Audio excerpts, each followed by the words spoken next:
নওগাঁর মান্দায় বিপুল পরিমাণ গাঁজা গাছ সহ স্বপন হোসেন নামে এক যুবককে আটক করেছে পুলিশ। বৃহস্পতিবার 6 নভেম্বর উপজেলার কুসুম্বা ইউনিয়নের বড়পাই গ্রাম থেকে তাকে আটক করা হয়। আটককৃত স্বপন হোসেন ওই গ্রামের পশ্চিমপাড়া এলাকার হারুনা রশিদের ছেলে।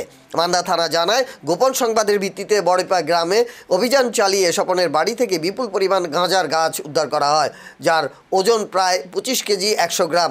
এই ঘটনায় স্বপনকে হাতে নাতে আটক করা হয়। তোমার নাম কি?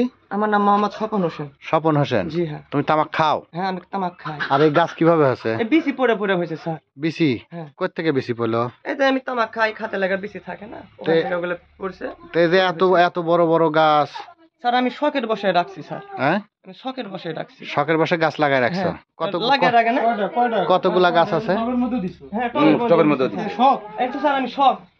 আপনারা যদি বলেন তাহলে এই সব তুমি লাগাইছো? জি স্যার। এই বাড়িও তোমার? না, এই বাড়ি না, আমার না স্যার। হ্যাঁ? আমার এক বড় ভাইয়ের বাড়ি, এটা ভেঙে চলে গেছে ওরা। আচ্ছা, এখন তো তোমার আন্ডারে আছে? হ্যাঁ এখন তোমার আন্ডারে আছে এই বাড়ি? হ্যাঁ তুমি দেখাশোনা করো? হ্যাঁ দিয়ে তুমি লাগায় রাখছো? বিসি দিয়ে লাগায় রাখছো? হ্যাঁ।